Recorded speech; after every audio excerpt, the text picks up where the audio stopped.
सखी सहेली सुनने वाले सभी सखियों, सहेलियों और श्रोताओं को नेहा शर्मा और आरती श्रीवास्तव का नमस्कार। और आरती जी बताइए, क्या हाल है आपके? हाल बिल्कुल ठीक है, बस थोड़ी सी अब जो ठंडक का असर है वो दिखने लगा है। दिखने लगा है, महसूस भी होने लगा है, थोड़ा ठंडा लगने लगा है। सुबह शाम की तो है थोड़ी बात। और ये ठंड के मौसम में बहुत सारी चीजें अच्छी अच्छी खाई जाती हैं, जिनके बारे में और जो सब्जियां होती हैं, एक तो समय बर्बाद करने वाली सब्जियों का मौसम है। बताइए जैसे बहुत देर तक बैठे मटर छीलते रहो, साग छांटते रहो, ये सब मौसम में ही आते हैं। इसी मौसम में है तो बहुत फायदेमंद चीजें हैं सारी सब्जियां। फायदा तो होता है, जो मटर छिलता है उसका इतना बड़ा फायदा होता है, मीठे मीठे मटर खाने में बीच में खाते भी जाओ। ये थोड़ा सा साग छांटते समय थोड़ा सा ये लगता है कि अब कितनी देर लगेगी, पता नहीं कितनी देर छांटते रहते, ये होता है। और बहुत ध्यान से उन्हें साफ करना जरूरी है, नहीं तो बहुत छोटे छोटे कीटाणु होते हैं उसमें कई बार, तो वो छांटना होता है। थोड़ा गुनगुने पानी से अगर उसको भिगो दें तो भी वो सब निकलते हैं। और ये सारी चीजें जब साफ करते हैं और बहुत अच्छा साग मिलता है तो उससे पौष्टिकता मिलती है। कुछ इसी तरह से मेहनत का जो फल होता है ना, वो खाने में मजा आता है। कुछ इसी तरह से चुनकर हम लाते हैं विषय भी सखी सहेली के। तो क्या चुन चुन कर आज हमने लाया, ये हम बता देते हैं। चुन चुन के कुछ लेकर आए हैं। एक तो आज दिवस है, बहुत ज्यादा महत्वपूर्ण दिवस है, महिलाओं के खिलाफ हिंसा उन्मूलन अंतर्राष्ट्रीय दिवस है जी। और साथ है हम बात करेंगे धैर्य से कैसे बन जाएगी बात। बिल्कुल, जैसे धैर्य रखना पड़ता है हमें सब सब्जियां छांटते हुए।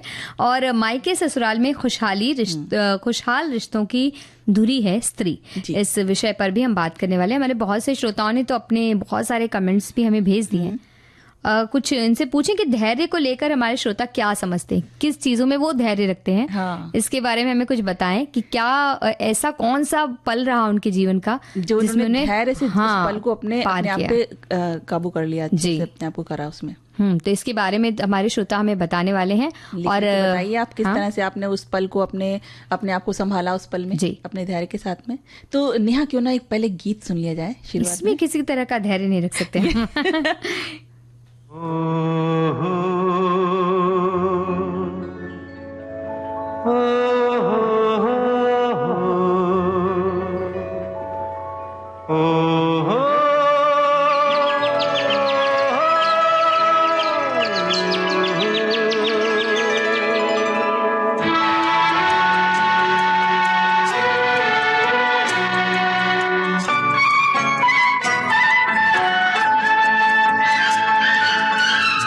हुई रात की सुनाती है कहानी, बीती हुई रात की सुनाती है कहानी, ये सुबह सुहानी हो। कलियों का बचपन, फूलों की जवानी, कलियों का बचपन, फूलों की जवानी, ये सुबह सुहानी हो, सुबह सुहानी हो।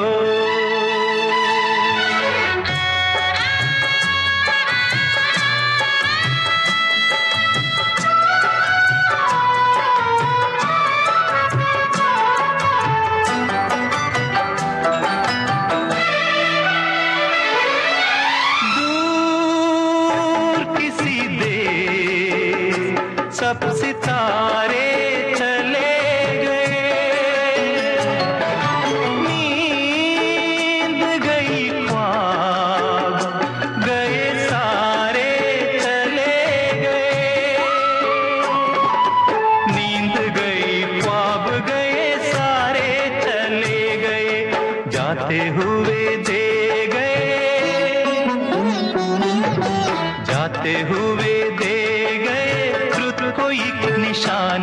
ये सुबह सुहानी हो, सुबह सुहानी हो।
भूला तो मैं नहीं,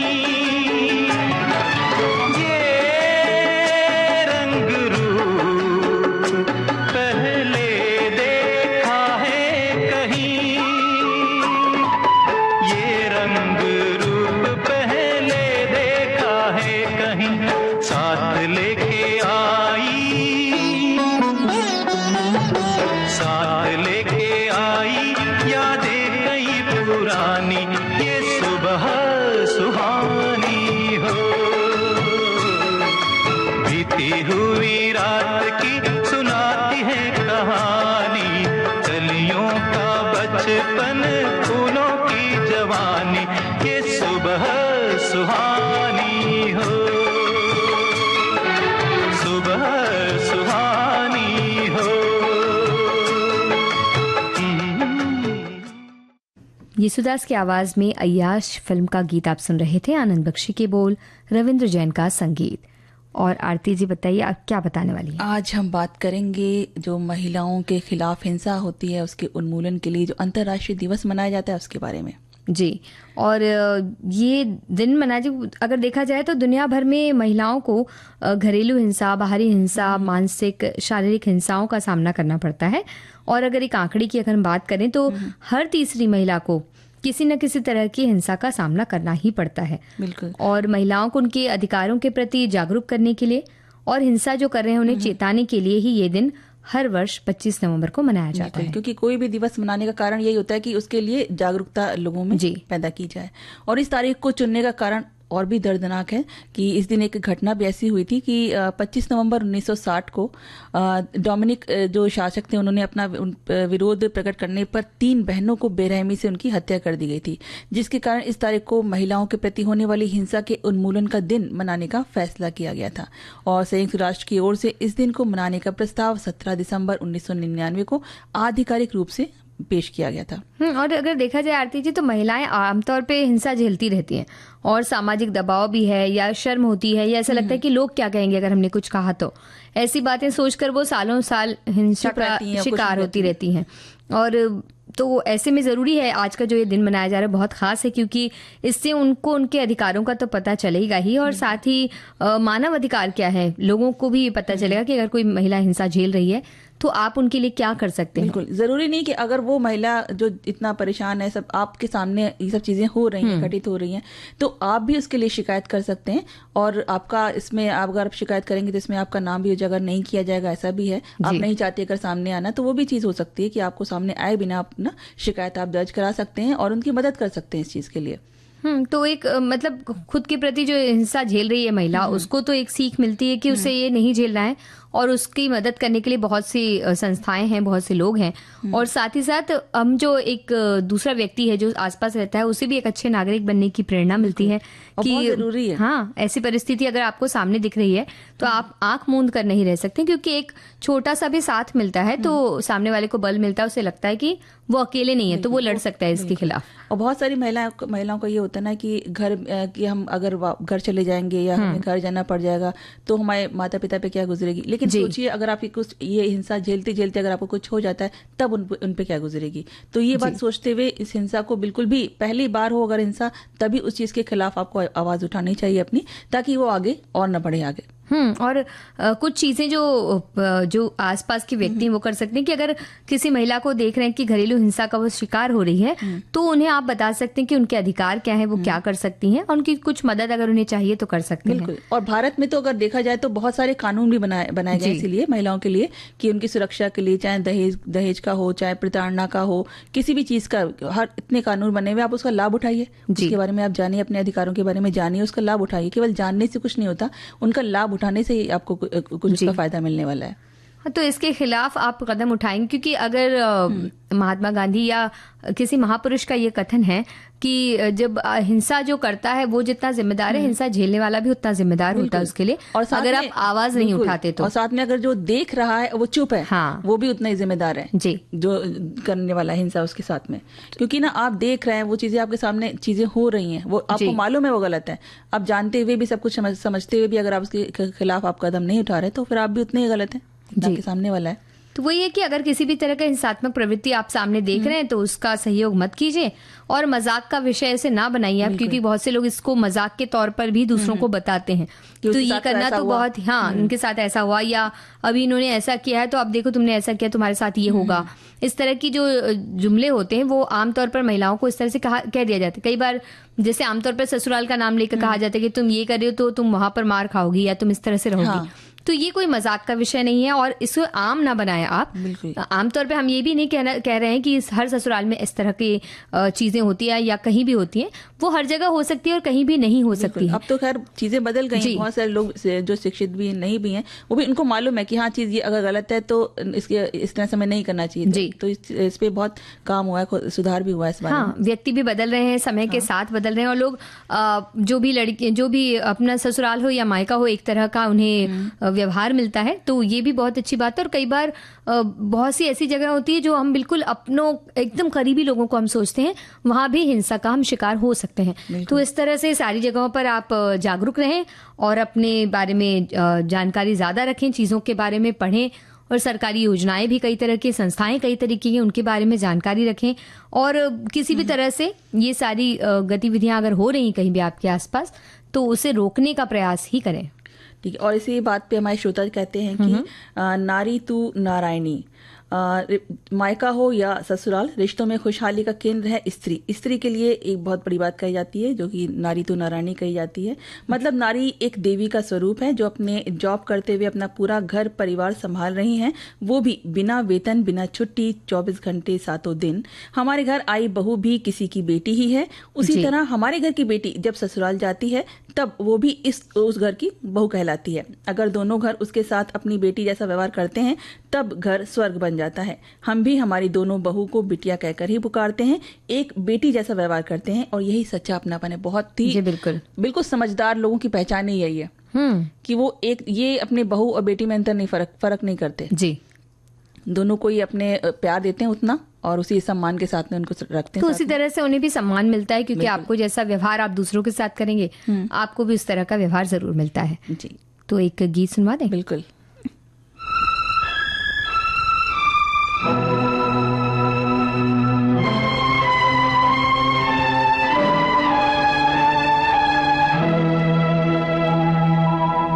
भारत की नारी है तू, तेरे लहू में सीता है, कर्मों में तेरे गीता है, विपदाओं से हार न जाना, मौत को भी तूने जीता है। भारत की नारी है तू,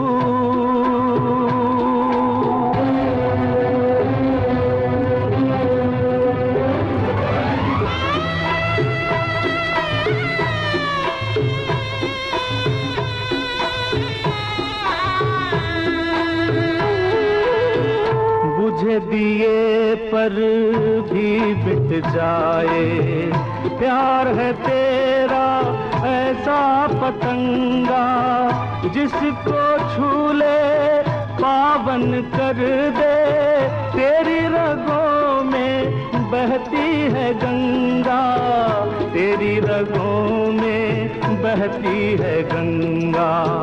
भारत की नारी है तू,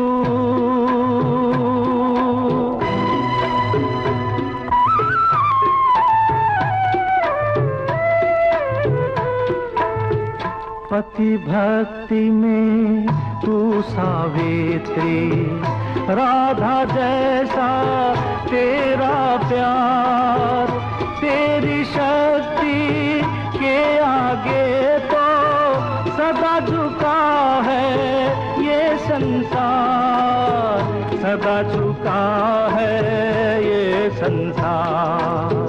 भारत की नारी है तू,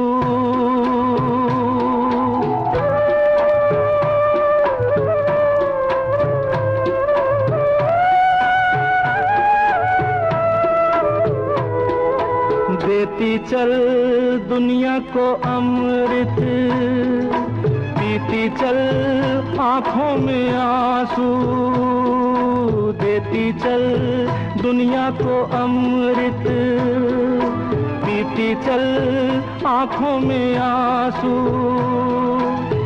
पल पल अग्नि परीक्षा तेरी, एक सतवंती नारी है तू,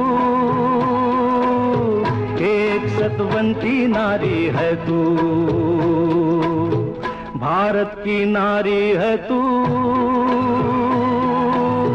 तेरे लहू में सीता है, कर्मों में तेरे गीता है, विपदाओं से हार न जाना। नाग पंचमी फिल्म का गीत आप सुन रहे थे किशोर कुमार की आवाज में, इंदिवर के बोल, रवि का संगीत। विविध भारती पर धूम मचा रहा है हेलो फरमाइश।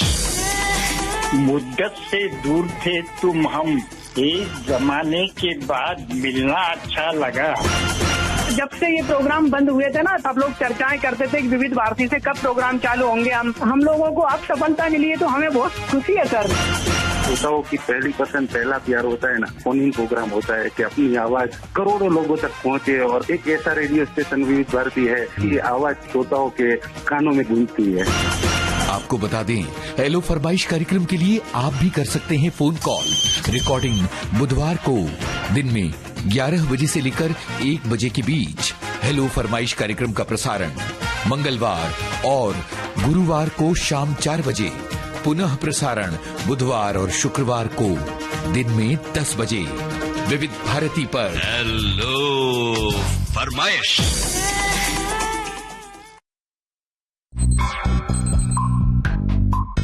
आपको याद होगी फिल्म तारे ज़मीं पर। कसके जूता कसके बेल्ट, उसके अंदर अपनी शर्ट, मंजिल को चली सवारी, कंधों पे जिम्मेदारी। इस फिल्म में बच्चे के पिता का किरदार निभाने वाले अभिनेता विपिन शर्मा। उन्होंने एडी ने भी बोला कि ये शो रोल सर आपके लिए तो नहीं है। मैंने बोला नहीं, मैंने थोड़ा रिक्वेस्ट किया ऑडिशन करने के लिए। तो मैंने एक बार ऑडिशन किया, जिस लड़की ने ऑडिशन किया था, रितु नाम है उसका। अच्छा। रितु ने बोला सर आपने स्क्रिप्ट पढ़ी है? मैंने कहा नहीं। उसने बोला आप अच्छा कर रहे हो, एक बार और कर लो, थोड़ा सा खड़ूस टाइप फादर है आप, थोड़ा सा अच्छा कर रहे हो, एक बार और कर लो आप, जब कर ही रहे हो। तो मैंने कर लिया एक बार और। उसके बहुत लंबे समय बाद, लगभग 2-1 महीने के बाद मुझे अमोल का फोन आया और उसने बोला कि कहाँ है तू? मैंने कहा इधर ही हूँ। उसने बोला कि आमिर ने बाप बना दिया तुझे। तो मुझे बिल्कुल समझ में नहीं आया, एकदम समझ में नहीं आया। शायद एक इंट्यूशन था मेरा जो बहुत काम आया मेरे। और मुझे पहली फिल्म, इतनी बड़ी फिल्म, एक्टिंग में इतने लंबे समय के बाद, गैप के बाद मिलना, ये भी अपने आप में बहुत बड़ी खुशकिस्मती थी। सुनिए जाने माने अभिनेता विपिन शर्मा से एक बातचीत 30 नवंबर शाम 4 बजे, सिर्फ विविध भारती पर।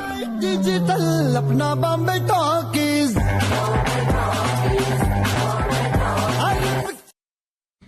विविध भारती पर आप सुन रहे हैं कार्यक्रम सखी सहेली। और सखी सहेली में जब हम बात कर रहे थे महिलाओं के प्रति होने वाली हिंसा के उन्मूलन के दिवस की, तो हमारे कई साथियों ने बहुत सी बातें लिख भेजी हैं। हाँ, और उसमें से एक उन्होंने लिखा है कि वैश्विक स्तर पर अनुमानतः 736 मिलियन महिलाओं ने शारीरिक और या फिर यौन हिंसा का अनुभव किया है। लड़कियों को हिंसा का विशेष जोखिम होता है। 4 में से 1 किशोर लड़की अपने साथी द्वारा दुर्व्यवहार का शिकार होती है। दुनिया भर में 16% से 58% महिलाएं प्रौद्योगिकी सहायता प्राप्त लिंग आधारित हिंसा का अनुभव करती हैं। जनरेशन जी और मिलेनियम्स का सबसे अधिक प्रभावित हैं इससे। और संघर्ष, युद्ध और मानवीय संकट में 70% महिलाएं लिंग आधारित हिंसा का अनुभव करती हैं। वैश्विक स्तर पर 8 वर्ष पूर्व के आंकड़ों की तुलना में महिला जननांग विकृति में 15% की वृद्धि हुई है। उन्होंने पूरा आंकड़ा लिख के भेजा है। बिल्कुल पूरा आंकड़ा लिख भेजा है। हमारे एक और साथी कह रहे हैं कि किसी भी महिला के साथ किए गए किसी भी प्रकार के शारीरिक, मानसिक या लैंगिक दुर्व्यवहार या किसी भी प्रकार का शोषण जिससे महिला की गरिमा का उल्लंघन, अपमान या तिरस्कार हो, या वित्तीय साधन जिसकी वो हकदार है उससे वंचित करना, ये सभी कृत्य घरेलू हिंसा की श्रेणी में आते हैं। तो उन्होंने पूरी तरह से स्पष्ट कर दिया है कि जो हिंसा है वो किन किन चीजों को इसमें शामिल किया जा रहा है। और भी बहुत सी बातें हमारे साथियों ने भेजी हैं, और इतनी सारी बातें हैं और इतने सारे कमेंट्स उन्होंने भेजे हैं इस विषय पर, तो इससे हमें पता चलता है कि उन्हें इस बात की कितनी जानकारी है और कितने जागरूक हैं। और एक हमारे साथी कहते हैं कि भारत ही नहीं बल्कि पूरी दुनिया में महिलाओं के प्रति हिंसा के मामले कम नहीं हो रहे हैं। कोई भी राज्य, क्षेत्र या समुदाय ऐसा नहीं है जहां महिलाओं के खिलाफ हिंसा की घटना ना हुई हो।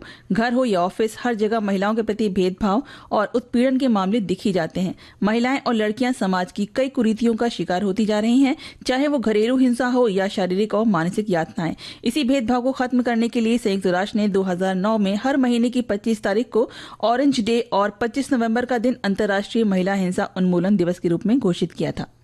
और हमारे एक साथी हैं, वो कह रही हैं कि वो अभी अपनी टिप्पणी भेजने में उन्हें लेट हो गया क्योंकि वो एक ऐसे ही कार्यक्रम में गई थी और ये दिवस महिलाओं में हो रही हिंसा के प्रति जागरूकता फैलाने के लिए मनाया जाता है और इसका मुख्य उद्देश्य है महिलाओं के प्रति हो रही हिंसा को रोकना। और मुझे लगता है कि जितना कोई और जिम्मेदार नहीं होगा इस तरह उतनी ही महिलाओं को भी होना चाहिए।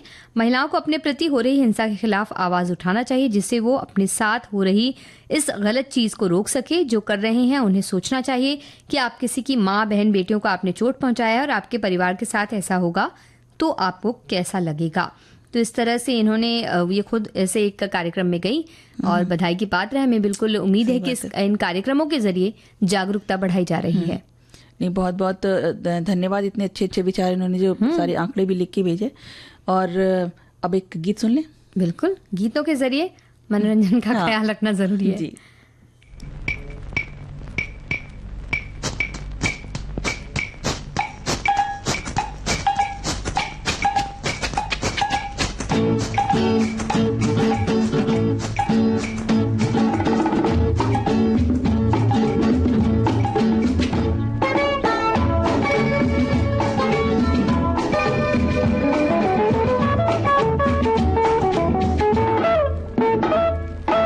जानू क्या मेरा दिल अब कहाँ खो गया। बोलो बोलो बोलो बोलो बोलो बोलो बोलो बोलो ऐ गुलनार ऐ गुलनार। जानू क्या मेरा दिल अब कहाँ खो गया। बोलो बोलो बोलो बोलो बोलो बोलो बोलो बोलो ऐ गुलनार ऐ गुलनार। बोलो कुछ तो बोलो बोलो बोलो बोलो ऐ गोरी हसीना। अरे मुश्किल हुआ जीना बहारों के शहर में ओ मेरी रानी। हाय हाय हाय हाय तुम ही कुछ बताओ ना इतना सताओ। पाँव तले देखो हमारा दिल ना हो। जानू क्या मेरा दिल अब कहाँ खो गया। बोलो बोलो बोलो बोलो बोलो बोलो बोलो बोलो ऐ गुलनार ऐ गुलनार। जानू क्या मेरा दिल अब कहाँ खो गया। बोलो बोलो बोलो बोलो बोलो बोलो बोलो बोलो ऐ गुलनार ऐ गुलनार।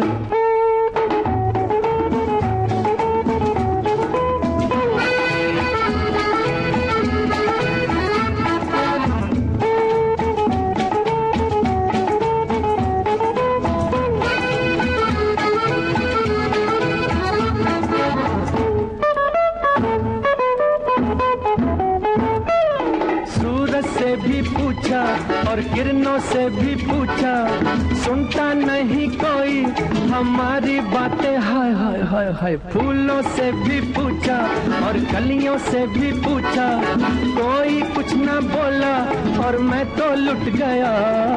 जानू क्या मेरा दिल अब कहाँ खो गया। बोलो बोलो बोलो बोलो बोलो बोलो बोलो बोलो ऐ गुलनार ऐ गुलनार। जानू क्या मेरा दिल अब कहाँ खो गया। बोलो बोलो बोलो बोलो बोलो बोलो बोलो बोलो ऐ गुलनार ऐ गुलनार।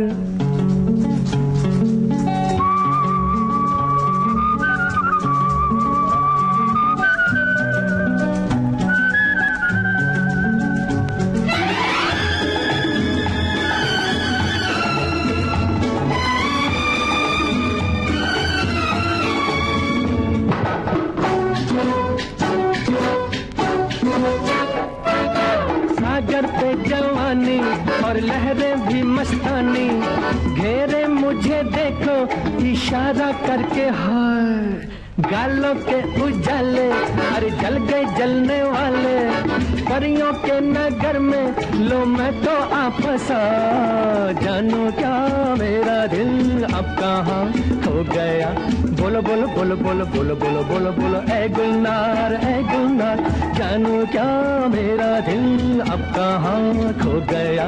बोलो बोलो बोलो बोलो बोलो बोलो बोलो बोलो ए गुलनार बोलो कुछ तो बोलो बोलो बोलो बोलो बोलो कुछ तो बोलो बोलो बोलो। मोहम्मद रफ़ी की आवाज में हसरत जयपुरी के बोल आप सुन रहे थे। सचिन देव बर्मन का संगीत, फिल्म जिद्दी। तो आरती जी जिद्दी होते हैं कई बार, तो बिल्कुल धैर्य नहीं होता उनके। हाँ, जिद के आगे फिर धैर्य कहाँ दिखता है। हाँ। और जिद होती है ना तो फिर बहुत परेशानियों में भी पड़ जाते हैं कभी कभी। हाँ, बहुत सारी सामने वाला भी जिससे हम जिद कर रहे होते हैं, हम खुद भी। और एक हम बात हमारे श्रोता ने कही तो ले लेते हैं। धैर्य रखना साहसी लोगों का लक्षण है। वास्तव में धैर्य का फल मीठा होता है। दरअसल जो लोग धैर्य रखते हैं उनको चीजों के विश्लेषण करने का मौका मिल जाता है। कहते हैं कि जब आपका दौर बुरा चल रहा हो तब खामोशी से इंतजार के साथ काम करते हुए से बिताने की जरूरत है। जो लोग उस वक्त को गुजार देते हैं वो उसके अनुभव से सीखते हुए बहुत बड़े बन जाते हैं। बिल्कुल सही बात कही। और हमारे एक और श्रोता हैं, वो कह रहे हैं कि ये कहना शायद गलत ना हो कि आज की दुनिया में धैर्यवान बनना सबसे कठिन काम है। जो लोग धैर्यवान होते हैं उन्हें विभिन्न मार्गों से इसका फल मिलता है। धैर्य रखने का अर्थ मन में स्थिरता और शांति के साथ कदम उठाना और परिणाम की प्रतीक्षा करना है। ये भी बिल्कुल सही बात इन्होंने कही कि आजकल परिणाम की प्रतीक्षा करना तो छोड़िए, कई बार हम फिल्में भी देखने बैठते हैं तो आज के लोगों को होता है कि अंत में क्या होने वाला है पहले बता दीजिए, चल जाए हमें। हाँ, तो उतना धैर्य भी नहीं रहता, 3 घंटे का धैर्य भी नहीं रहता है। ये भी नहीं सोचते कि हम देखिए अगर कोई पेड़ भी लगाते हैं तो सींचते हैं उसे कितने समय तक, तब जाके वो पौधा उसमें से बीज में से निकलता है और कितना टाइम लगता है उसमें फल आने में, फूल आने में। तो उसमें इंतजार की जरूरत पड़ती है, तभी उसका फल मीठा मिलेगा आपको। और हमारे एक और साथी कह रहे हैं कि धैर्य रखना साहसी लोगों का लक्षण है। वास्तव में धैर्य का फल मीठा होता है। दरअसल जो लोग धैर्य रखते हैं, ये आपने अभी शामिल किया। धैर्य रखने से मन स्थिर रहता है और हर काम शांत मन से किया जा सकता है। हमारे दूसरे साथी कह रहे हैं धैर्यवान व्यक्ति सकारात्मक दृष्टिकोण रखता है और हर परेशानी का समाधान निकाल लेता है।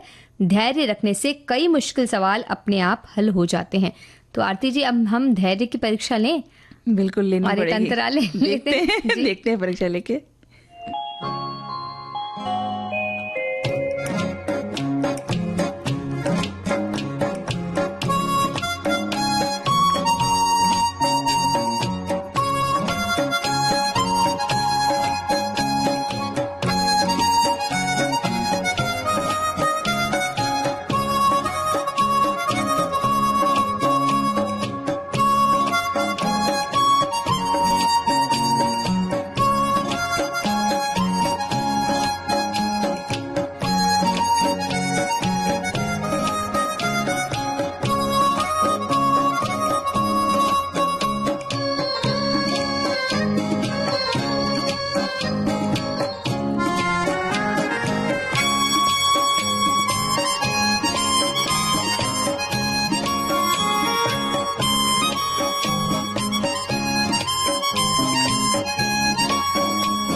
अंतराल के बाद आप सभी का एक बार फिर से स्वागत है। आप सुन रहे हैं कार्यक्रम सखी सहेली और बात हो रही है धैर्य की। तो जैसे कि आरती जी आपने कहा कि पेड़ पौधों की अगर हम देखभाल करते हैं तो अगर एक बीज भी लगाया तो धैर्य रखकर उसे खाद, पानी, मिट्टी, उसे उसका पूरा वक्त देना होता है। जब वो अंकुरित होगा, 2 पत्ते निकलेंगे, फिर वो जो खुशी होती है वो खुशी जल्दी जल्दी में नहीं होती है। क्योंकि अगर आपने सोचा कि बस निकल रहा है किसी तरह, उसको बाद में खोदते रहे कि नहीं अभी क्यों नहीं निकला, तो वो बीज कभी उग ही नहीं सकता फिर। हाँ। जब तक आप धीरज रख के उसको अच्छे से बढ़ने नहीं देंगे तब तक।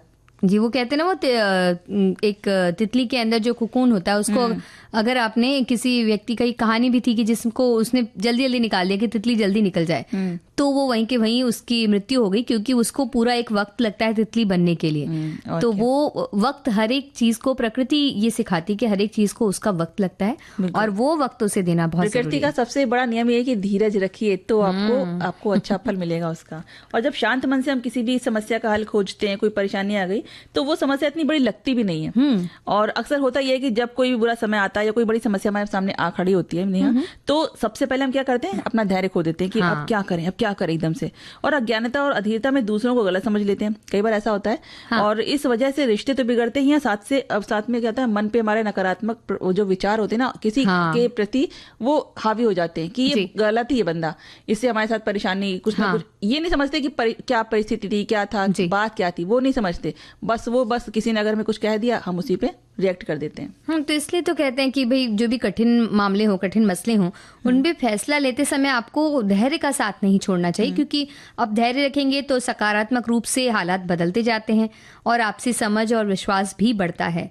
और जो धैर्य का ये गुण है, इससे सहनशील और आशावान हम बनते हैं, और ये हमें ये बनाकर इस विश्वास पर पुख्ता मोहर लगाता है कि आज जो भी बुरी परिस्थिति हमारे सामने है वो हमेशा तो नहीं रहेगी और एक न एक दिन बुरे से अच्छे में वो बदल जाएगी। बिल्कुल। और धैर्य कामयाबी नहीं बल्कि उसे हासिल करने का एक हथियार है जी। और जिसके बल पर हम असंभव सा दिखने वाला जो कोई हमारा लक्ष्य है, कोई भी काम है, उसको पूरा कर सकते हैं। जब हम धैर्य को अपने जीवन में महत्व देते हैं तो हमारा मन शांत रहता है और अहंकार से हम दूर रहते हैं, क्योंकि अहंकार जो है वो हमें सही दिशा में सोचने नहीं देता, हमारी सोच को रोक देता है एक तरफ। तो अगर हमें सही से सोचना समझना है तो उसके लिए हमें वक्त चाहिए जी। तो हम उस चीज के बारे में सोच सकते हैं, उसके बारे में अच्छे से फैसला ले सकते हैं। तो बहुत जरूरी है अपने अंदर उस धैर्य को रखना। हाँ, और वही तो धैर्य अगर हम रखते हैं, धैर्यवान बनते हैं, तो धैर्य का जो अपना ज्ञान और शक्ति हमारी है, वो धैर्य के जरिए हम सही जगह पर लगा सकते हैं। खुद पर विश्वास बनाए रखने की सकारात्मक समझ हमें मिलती है और हमारा मान सम्मान तो बढ़ता ही है। शांत होते जाते हैं तो रचनात्मक विचार हमारे अंदर आते हैं और उसको बल मिलता है। और अधीरता से अगर हम लगते हैं तो अधीरता तोड़ने का काम करती है, क्योंकि बहुत जल्दी जल्दी सब चीजें करना है, बिना सोचे समझे करना है इस तरह से, तो इससे असफलता और निराशा, नकारात्मकता की ओर ये हमें ले जाती है। और अगर धैर्य से हम जुड़ते हैं तो सकारात्मकता और सफलता की ओर हम धीरे धीरे आगे बढ़ते जाते हैं। बिल्कुल। और अगर हम अच्छे से अपने शांत मन से सोचते हैं तो हमारे अंदर सकारात्मक विचार और परिस्थितियों को सही तरीके से आकलन करने की समझ आती है कि कोई सिचुएशन कैसी है। अगर हम सोच समझ के उसके ऊपर फैसला लेंगे तो हमें समझ में आएगा, जल्दीबाजी में वो कुछ हम समझ में आएगा नहीं, हम बस बोल देंगे कुछ ना कुछ उल्टा सीधा। तो जिसका असर होता है हमारे जीवन से जुड़े हुए रिश्तों पर, और फिर चाहे वो रिश्ता पारिवारिक हो या दोस्ती हो या कोई भी रिश्तेदारी किसी भी तरीके की हो, हम अपने रिश्तों को बहुत अच्छी तरह निभाते हैं। किसी गलतफहमी का शिकार होकर अपनी तरफ से रिश्तों को बिगाड़ते नहीं है, बल्कि किसी भी प्रतिकूल परिस्थिति में धैर्यवान बने रहकर परिस्थिति को सुधारने का, निरंतर उसको सुधारने का प्रयास करते रहते हैं लगातार। और इससे वही, जैसे कि हमने कहा कि धैर्यवान अगर हम बने रहते हैं तो रचनात्मकता और सहयोग की भावना को भी बल मिलता है, जिससे हमें अपने जो हमने लक्ष्य निर्धारित किया है वहां तक पहुंचने में हमें मदद मिलती है। और खुद तो हम लक्ष्य तक पहुंचते ही हैं, दूसरों को भी उनके लक्ष्य तक पहुंचाने में सहयोग कर सकते हैं। अक्सर जब हम खाली होते हैं तो कुछ नहीं कर रहे होते हैं, तो उस समय परिस्थितियों का डर, चिंता और अधीरता जो है ये बढ़ती जाती है। इसलिए हमें हमेशा खुद को किसी न किसी काम में व्यस्त भी रखना चाहिए। और जब हम दूसरों के हित के लिए कुछ कर रहे होते हैं तो उस समय हमारा हित भी हो रहा होता है, तो इसलिए खुद को व्यस्त रखना भी बहुत जरूरी है। बहुत जरूरी है। और एक श्रोता हमारे लिख के भेजते हैं कि धैर्य से बनती है बात। हम सबकी आदत होती है कि हम कोई भी काम करने से पहले सोने की काम जल्दी हो या हम जल्दी जल्दी इस काम को कर सकें। और सब काम पर नहीं, हर चीज ये बात मतलब हर एक काम पे ये बात लागू नहीं होती कि सारे जो काम है वो इस तरह से होंगे। तो हमें सवाल रखना चाहिए कि धैर्य रखना, हमें अपने अंदर धैर्य रखना चाहिए। हमें एकदम से हड़बड़ी नहीं दिखानी चाहिए किसी भी काम को करने में, और जल्दी जल्दी भागते हुए नहीं करना चाहिए। काम को आराम से मजे लेकर करना चाहिए, और परिस्थितियों में भी हमें धैर्य रखना चाहिए। अपनी जिंदगी को धैर्यवान बनाकर हम छोटी छोटी चीजों से हमें घबराना नहीं चाहिए। बिल्कुल। तो धैर्य की इतनी बातें हो रही हैं तो धीरज से हम एक धैर्य भरा गीत सुन लेते हैं। और हमारे श्रोताओं ने बहुत सी बातें भेजी, क्योंकि हमने उनसे पूछा था कि किस तरह से उन्होंने धैर्य रखकर अपने जीवन में क्या हासिल किया है। तो बहुत से उनके विचार हैं जो हम इस गीत के बाद बताएंगे। हाँ।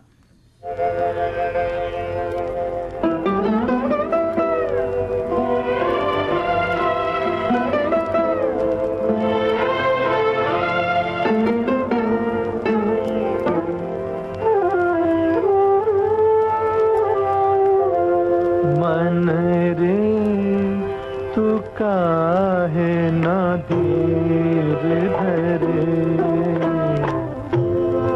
निर्मोही मोह न जाने, जिनका मोह करे। मन रे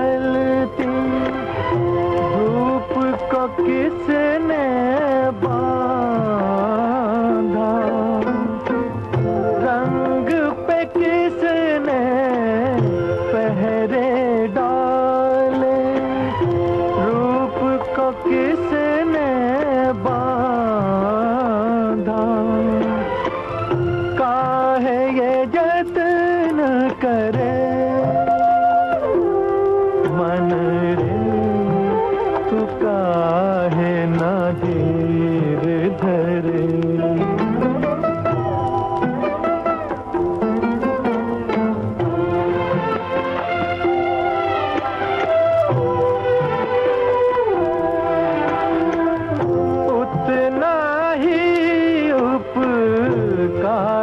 समझ कोई जितना साथ निभा दे, जन्म मरण का मेल है सपना, ये सपना बिसरा दे, कोई ना संग मरे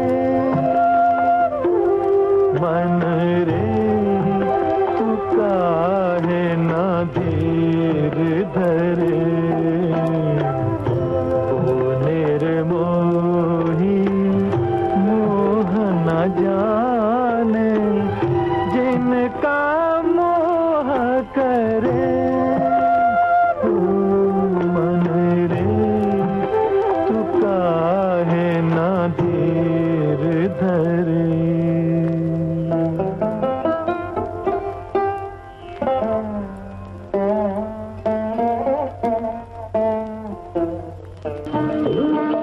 विविध भारती के पास है बेमिसाल हस्तियों का अनमोल खजाना। शाम सवरे।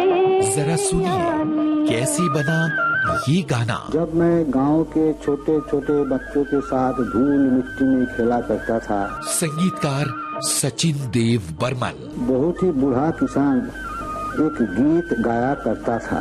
एक बूढ़े किसान का गीत मेरे दिल में घर करता गया। रंगीला रंगीला रंगीला रे रंगीला आमर छड़ियर बंधु कोई कोई गला रे बंधु रंगीला रंगीला। शाम सवरे ऐसी बेमिसाल कहानियाँ आपको मिलेंगी सिर्फ विविध भारती पर। विविध भारती, आपका जीवन संगीत।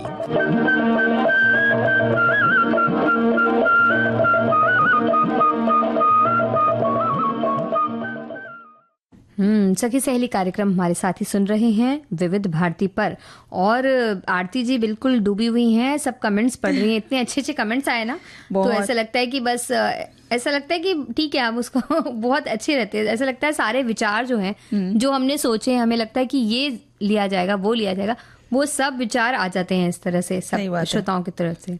नए भी आ जाते हैं, बहुत नए भी आ जाते हैं और बहुत ही अच्छी तरीके से उन्होंने लिखा हुआ है। वही पढ़ रही थी मैं। एक श्रोता लिखते हैं कि उतावलापन मनुष्य की बहुत बड़ी कमियों में से एक है। जब तक व्यक्ति धैर्यवान नहीं होगा वो जीवन में ऊंचा स्थान नहीं पा सकता। धैर्य धारण करना तभी संभव हो पाता है जब व्यक्ति में विवेक बना रहे। धैर्यवान व्यक्ति का मन स्थिर रहता है। बिल्कुल सही बात। और हमारे एक और साथी कह रहे हैं कि धैर्य धारण करने वाले कभी असफल नहीं होते, इसकी परीक्षा बुरे वक्त में होती है। जब हम हर सुख साधन संपन्न है तो धैर्य की जरूरत होती है, तो भी धैर्य की जरूरत होती है, क्योंकि इस अवस्था में अक्सर देखा जाता है कि लोगों में अहंकार आ जाता है जो भी हमारे धैर्य की परीक्षा ही लेता है, और ऐसी स्थिति में वो अहंकार नाश का कारण बन जाता है। आदमी का वक्त सूर्य की तरह चलता है, हमेशा एक सा नहीं रहता है। अतः धैर्य की परीक्षा हमारे बुरे दिनों में ही ईश्वर अक्सर लेता है। ऐसे में विवेकशील पुरुष अपने को संयमित रखते हुए जीवन के दुखों को एक सामान्य प्रक्रिया मानते हुए हर्ष विषाद से दूर परिवार की देखभाल करते हैं। वो अच्छे समय का इंतजार करते हैं। हालांकि ऐसे में लोग टूट भी जाते हैं जो हमें समाज में तिरस्कृत करते हैं। हमें गलत रास्ता नहीं चुनना चाहिए, बल्कि ईश्वर का प्रसाद मानकर उसे समर्पित भाव से निर्वाह करना चाहिए। बहुत बिल्कुल सही बात है कि सुख और दुख आते जाते रहते हैं और आप को एक जैसा रहना चाहिए, एक जैसा रहने की कोशिश करना चाहिए कम से कम। हर परिस्थिति में अपने आप को बिल्कुल ना तो बहुत ज्यादा एकदम एक्साइटेड हो जाएं और किसी के एकदम से उस चीज के ऊपर आप रिएक्ट कर दें, ये भी नहीं होना चाहिए जी। और एक श्रोता हमारे कहते हैं कि उन्होंने यही चीज बताई है, कल एक छोटी सी बात बात पर हमारे नीचे रहने वाली भाभी जी ने मेरी श्रीमती जी से बहुत झगड़ा किया और बहुत अपमानजनक शब्द कहे, लेकिन ये सब मैं सुन रहा था, लेकिन मैंने अपना धैर्य नहीं खोया, वरना और चीजें बढ़ जाती। वैसे भी एक शांति प्रिय और गंभीर स्वभाव का प्राणी जब झगड़ा है वो, और जब झगड़ा समाप्त हो गया तो मैं तो अपनी पत्नी रानी को बड़े स्नेह प्यार से समझाकर दोबारा ऐसा ना हो वो बताया, ये अच्छा नहीं है। मतलब उन्होंने समझाया कि ये चीज अच्छी नहीं है, तो इस तरह से झगड़ा करना तो बहुत अच्छी बात है। उन्होंने इस चीज को अपने धैर्य से उस चीज को काबू किया। अगर वो भी उस झगड़े में कूद पड़ते तो और 4 लोग आ जाते तो और वो बढ़ता चला जाता झगड़ा। तो बहुत अच्छा उन्होंने एक चीज करी है जी। हमारे एक साथी कहते हैं कि धैर्य से बनती है बात, किसी भी समस्या का हल समय के पास है। धैर्य धारण करना और शांति के समय प्रसार करना। संस्कृत सुभाषित कालः सर्वम वियोगयति, समय में सभी घावों को भरने और कठिनाइयों को सुलझाने की शक्ति होती है। बिल्कुल सही कहा है। और एक श्रोता कहते हैं कि काम को सफल बनाने के लिए धैर्य यानी कि कुछ समय की जरूरत पड़ती है, पर मुझे लगता है कि आप जब सड़क पार कर रहे हैं, जब आप गाड़ी चला रहे हैं, तो यात्रा में हैं, तो वहां धैर्य की सबसे ज्यादा जरूरत पड़ती है।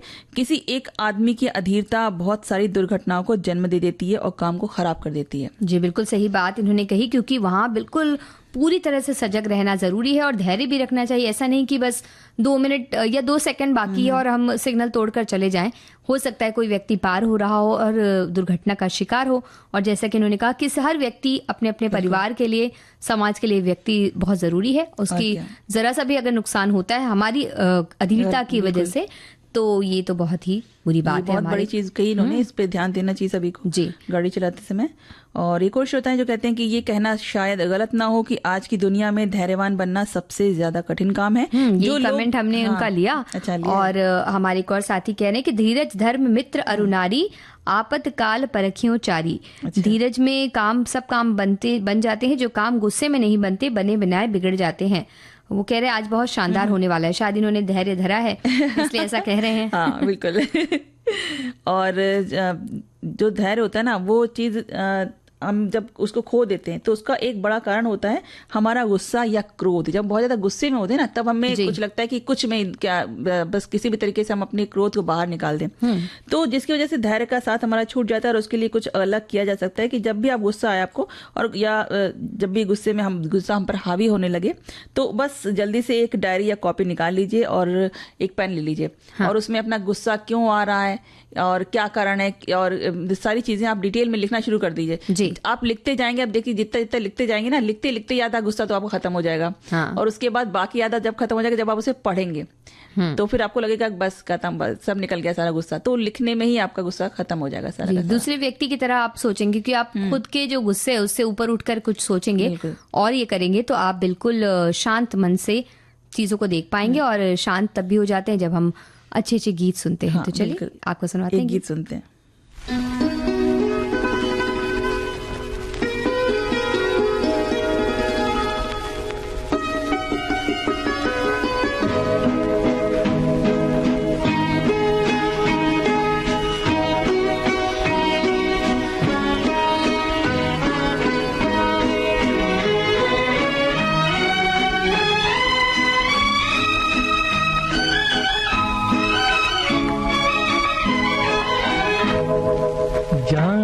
बहार हुस्न तेरा बेमिसाल है, जाने बहार हुस्न तेरा बेमिसाल है, वल्ला कमाल है, अरे वल्ला कमाल है, जाने बहार हुस्न तेरा बेमिसाल है।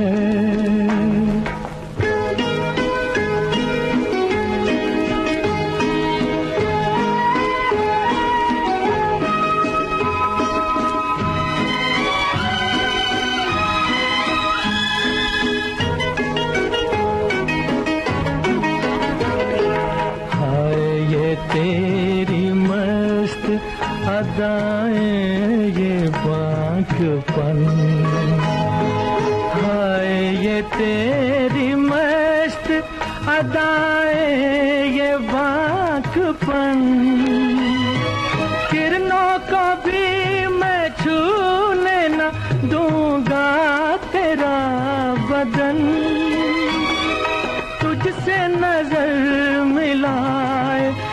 किसकी मजाल है,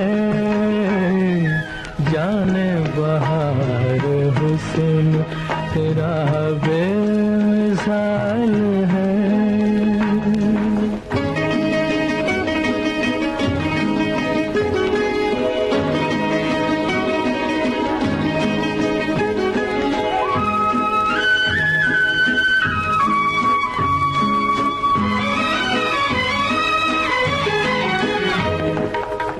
खुश नसीब हूँ कि तुझे मैंने पा लिया, मैं खुश नसीब हूँ कि तुझे मैंने पा लिया। तूने करम किया मुझे अपना बना लिया, ऐसे मिले हैं हम के बिछड़ना मुहाल है, जाने बहार हुस्न तेरा बेमिसाल है। विविध भारती पर हर रोज दिन में 1 बजे विविध भारती की गीत माला आपके साथ। जन्म जन्म का साथ है तुम्हारा। इस कार्यक्रम में हर पायदान पर होगी आपकी भागीदारी। हम और तुम, तो हम और आप पिरोएंगे गीतों की इस माला के मोती साथ साथ। हम साथ हैं। जुड़े रहिए हमारे साथ विविध भारती के फेसबुक पेज पर। विविध भारती की गीत माला हर रोज दिन में 1 बजे। विविध भारती, आपका जीवन संगीत।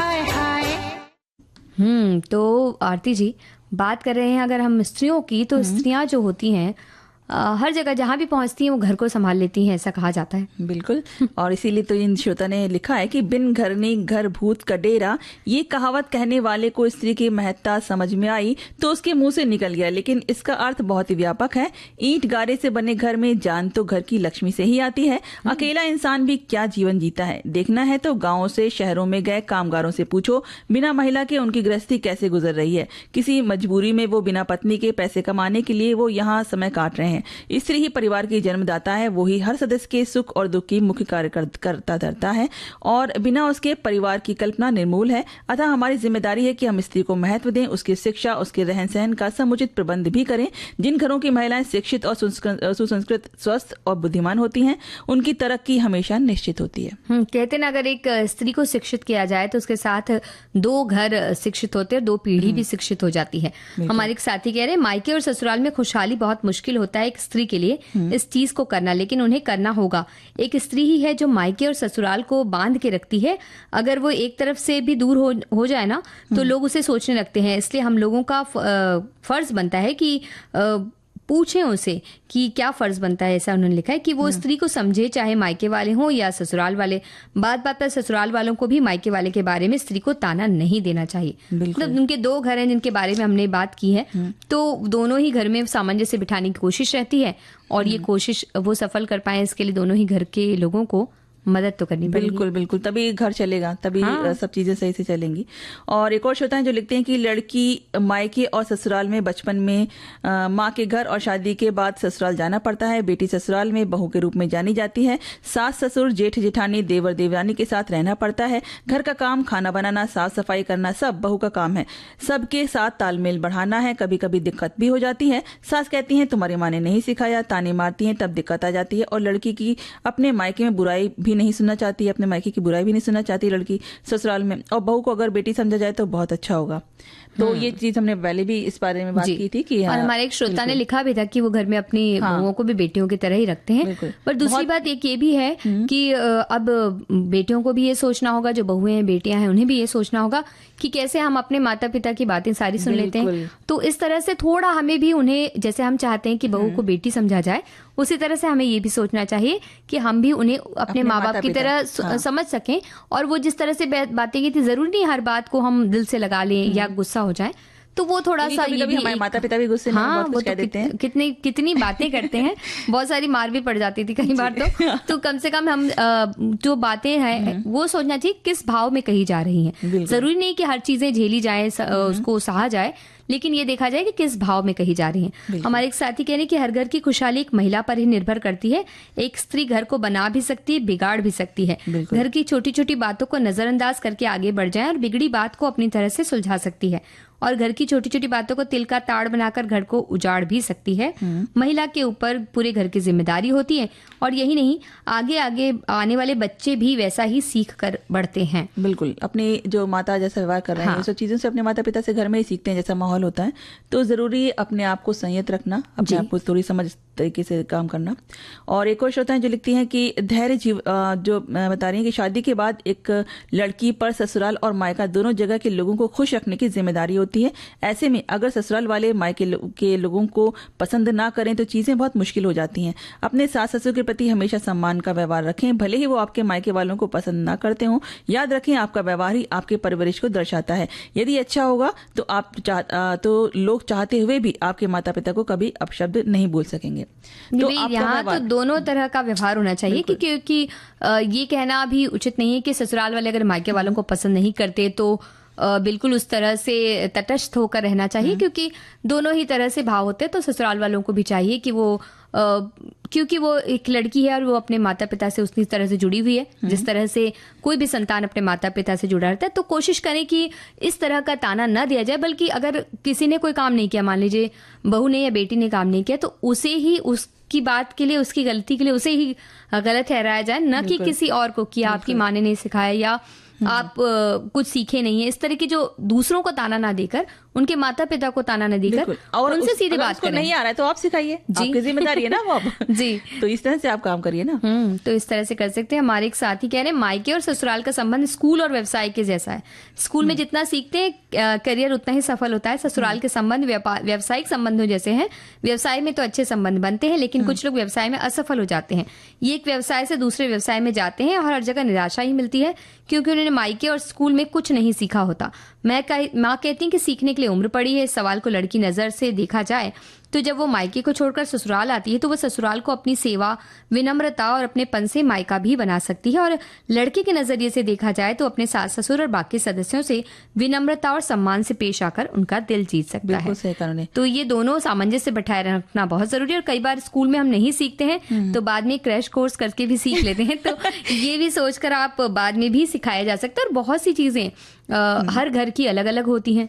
तो कई बार ऐसा भी होता है कि हम अगर लड़की मायके से बहुत चीजें सीख कर आती हैं तो भी यहाँ का जो तौर तरीका होता है बिल्कुल अलग होता है, तो उन्हें तो कुछ ना कुछ सीखना ही पड़ता है। बिल्कुल बिल्कुल। और जो अगर आप सीखेंगे वो चीज़ अपना लेंगे ना, जब आप अपना मान लेंगे ना, तो फिर कोई भी चीज़ बुरी नहीं लगती, लगता है कि हम अपने लिए कर रहे हैं, अपनों के लिए कर रहे हैं। तो इस तरह से हम काम को कर सकते हैं। तो अब हम कार्यक्रम में एक गीत सुन लेते हैं।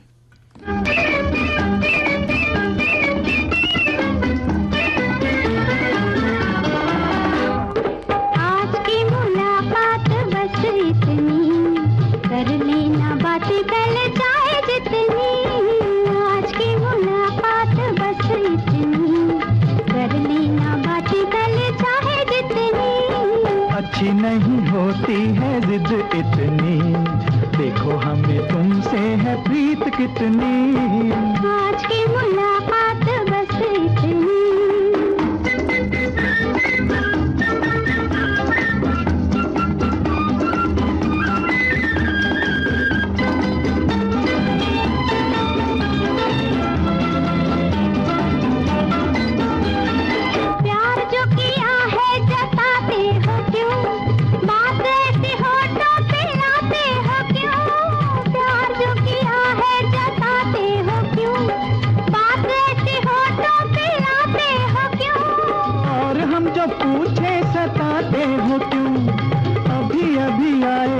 जाते हो तुम, आज की मुलाकात बस इतनी, कर लेना बातें कल चाहे जितनी। अच्छी नहीं होती है जिद इतनी, देखो हमें तुमसे है प्रीत कितनी, आज की मुलाकात बस इतनी।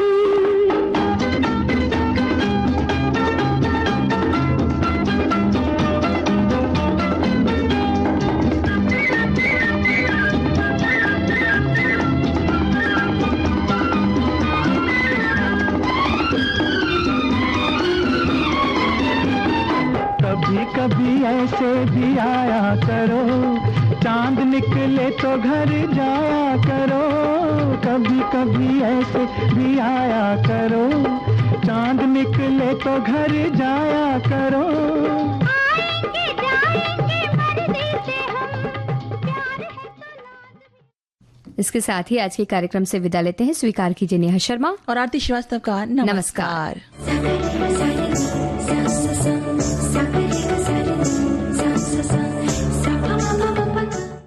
कार्यक्रम के प्रस्तुतकर्ता अनुश्री पाठक। सखी सहेली।